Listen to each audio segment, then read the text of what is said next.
What is going on, my beautiful people? Welcome to yet again another episode of the Pivot Mindset Podcast. My name is Justin. I'm your host, and I'm excited that you're hanging out with us on yet again another episode. Listen, I know you do not have to be here. You do not have to be hanging out with your boy today, but I appreciate it. I thank you. I thank you for giving me some time. And so my goal is to really give you value for the time that you're going to be spending listening to this episode, because we don't get this time back. And it's I appreciate just the fact that you've given me something that you can't get back, whether it's this 15, 20 minutes that we spend time here, or however you engage and rock with what I do. My goal is to continue to serve you guys at the highest level. And so I want to talk about in this episode how to win the day. How to win the day. How to win the day. How do you go to win your day, right? Like, you're listening to this episode, you're probably in the car, you might be working out, you might be just chilling, relaxing, you might be cleaning up the house, you might be doing some dishes, but life is in essence made up of a bunch of single days, right? Like, if we just break it down, all of life is just a bunch of small micro days. It's just putting things in succession day after day. And so sometimes it's like a hard chunk to say, how do I get the kind of life that I want, right? There's a lot of minutia in that, right? There's a lot of, unknowns in that. But I want to talk about in this episode, how do you win the day? How do you make sure that when you lay your head down at night, that you feel like, you know what, I won my day? So I'm going to talk about it. I'm going to give you, I believe it's going to be probably 5 or 6 things that we're going to talk about in this episode to help you win your day, and how important winning the day is to winning the week, and how important the winning the week is to winning the month, and how important winning the month is to the year, and then how important the year is to the decade, and how important the decade is to the century, right? Hopefully we live a century. So, all right. So the first point, how do I win my day? The first thing you've got to do if you want to win your day is you got to plan your day the day before. You don't just wake up winning your day on the day of. So the first thing that I need you to do is I need you to be planning. I need after you get through the day before, that you make sure you take some time, whether that's right before you go to bed, whether that's right after dinner, however you can fit it in. But I need you looking at your tomorrow today. You don't win tomorrow. You win tomorrow today. How you handle today sets you up for how you win tomorrow. And so I need you to get a calendar. I need a calendar in your life to be led by a calendar, whether that be your Google Calendar or Outlook calendar or some type of third-party calendar. Maybe you might be old school and use a physical calendar, but however you could fit this calendar into your life, I need you to plan out your day on a calendar. I need your day to be planned, okay? So that's the first thing. The second thing I need you to do to win your day is you got to wake up first. I know. You might be a late sleeper. You might be a night owl.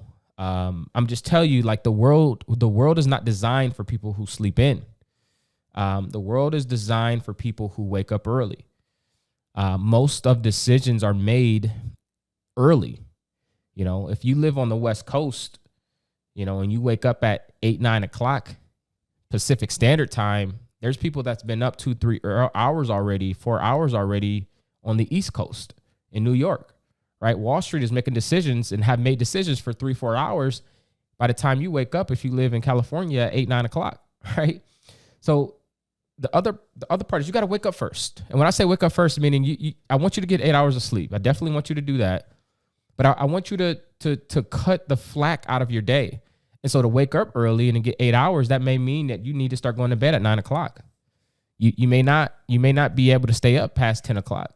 12 o'clock is not for you.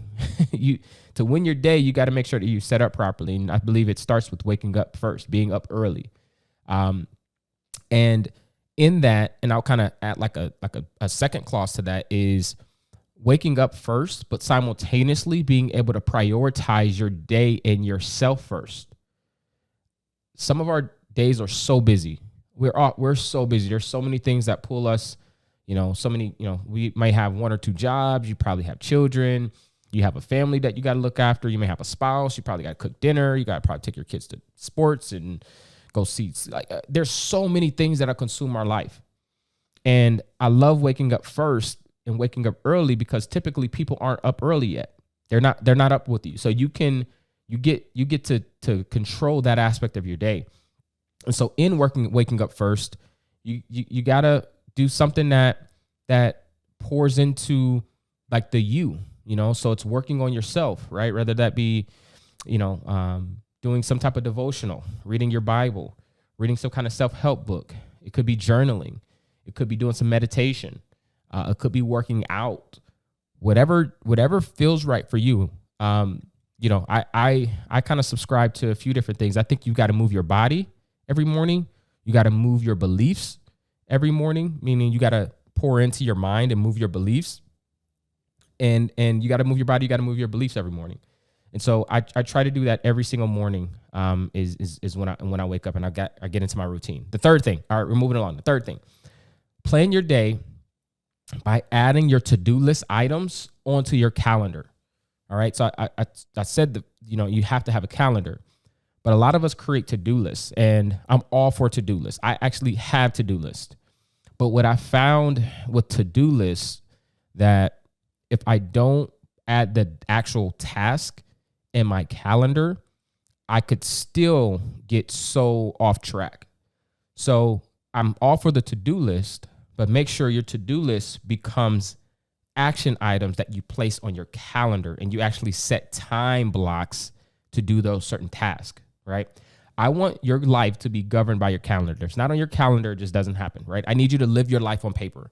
Those who live and create lives intentionally, they live their life on a paper. They live their life on a financial sheet, a balance sheet, a financial statement, a budget sheet, a planner. Like they live life on paper. Get your stuff out of your head and get it onto something. Get it onto a device. Get it onto, a planner or a calendar. Okay, so that's 3. 4 is challenge yourself to get tasks done in half the time. Here's this thing, guys. Time will take up and it'll expand however much we give it.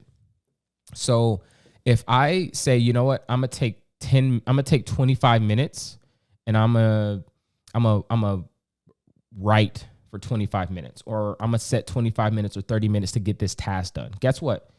You're more than likely to get that task done in the 25 to 30 minutes that you set. But if you cut that in half, this is something that I recommend and I push all of my clients to do, is whatever time they initially thought they were going to set to do a task, I'll tell them, cut it in half. And what'll happen is your brain will automatically expand, like time will automatically expand in the time that you're allotted. So if you only give yourself 10 minutes to do a task that you might think is done in 30, you'll shock yourself.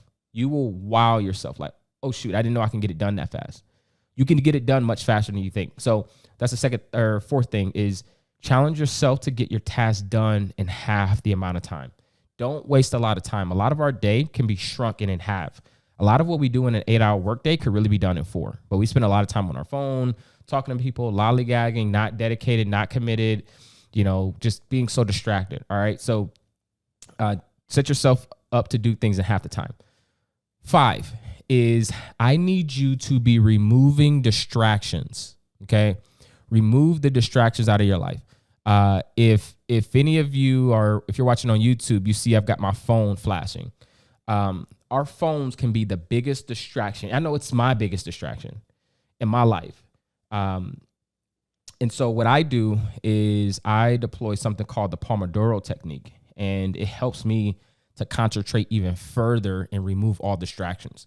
So the Pomodoro Technique is it's 25 minutes on, 5 minutes off.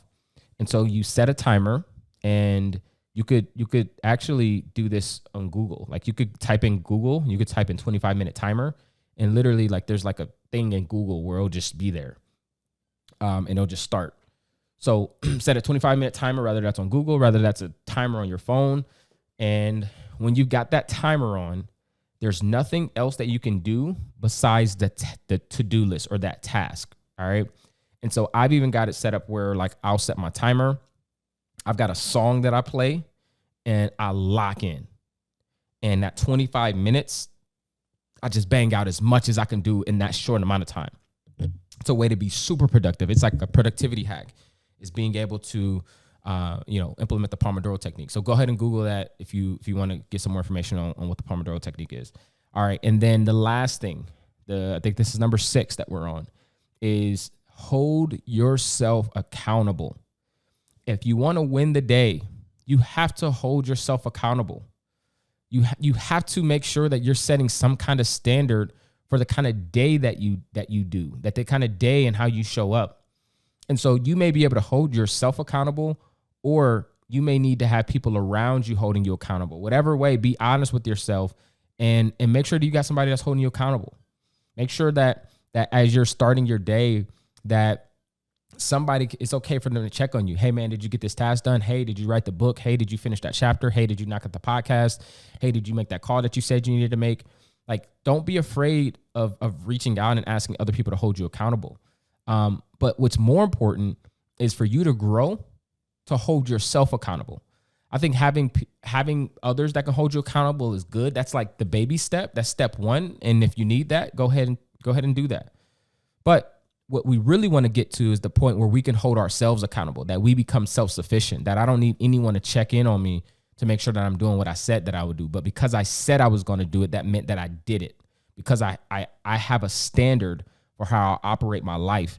And that's the standard for every single day. This is what I do. This is the kind of person that I am. This is the kind of life that I've set to create. This is how I move daily.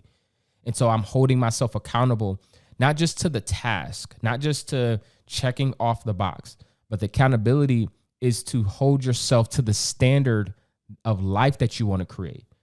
If I go back to our original point, to create the life that we want, it starts with creating the decade that we want. To create the decade that we want, it starts off with creating the year that we want. To create the year, we got to create the month. To create the month, we got to create the week. To create the week, we have to create the day. All life is a bunch of days put together. And how you live your life will be based on how you spend your days.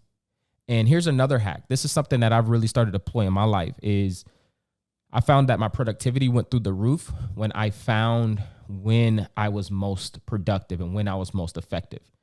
And so there's this book called When, I believe it's by Daniel Pink, and really good book.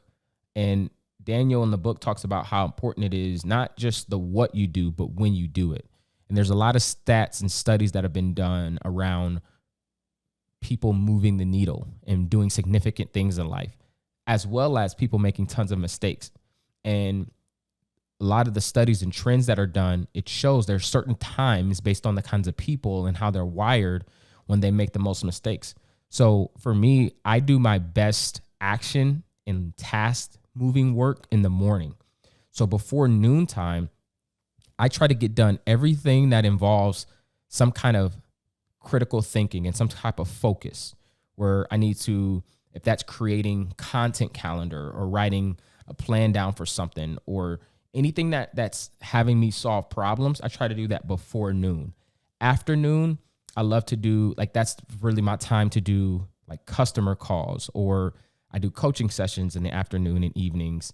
I may think creatively in that space, but you have to determine when is the best time you should be doing tasks.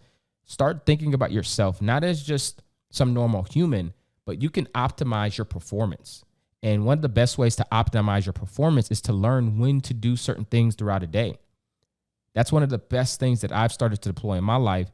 And what I realized after reading that book was after 8 o'clock, 9 o'clock, it's all diminishing returns for me. There's nothing productive that I could really do past 8, 9 o'clock. I having a critical conversation past 8 o'clock is going to be a challenge for me. Thinking very hard about something, I do not make any major decisions at that time. And that's why I started to go to sleep at around 9 o'clock, because I know after 9, there's nothing productive that I'm really going to be doing. And if you think about it, there's another book that I'm reading, just finished it, and it's called Why We Sleep. But in that book, it talks about how we have about 16 hours. Our brains have about 16 hours of productivity, of of like shelf life for that day.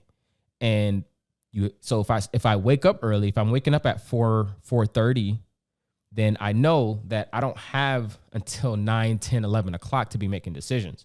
My brain has a shelf life, and the earlier I wake up, if that's when the clock starts. 16 hours later is when the clock finishes. And so I have to be careful to make sure that I'm not prioritizing important things when I shouldn't be, and then I'm placing important tasks in their proper place, right? So the 2 books that I shouted out, we'll drop them in the show notes. The first book was When, W-H-E-N, by Daniel Pink. And the second book is Why We Sleep. And the author is leaving me. I forgot the author's name, so I have to drop that in the show notes for you. But that's what I got for you, is how to win the day. If you want to win your life, you got to win the day. And so I'll review them really quick with you. First one is plan your day the night before. Second one is to wake up first. 3, plan day by adding to-do list on your calendar. 4, challenge yourself to get tasks done in half the time. 5, remove distractions. And then 6, holding yourself accountable. And that's what we got for you today.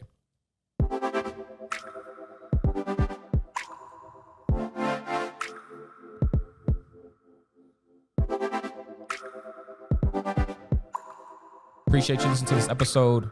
Remember, life is all about the pivots, and those who decide to make the pivots decide to become successful. Peace.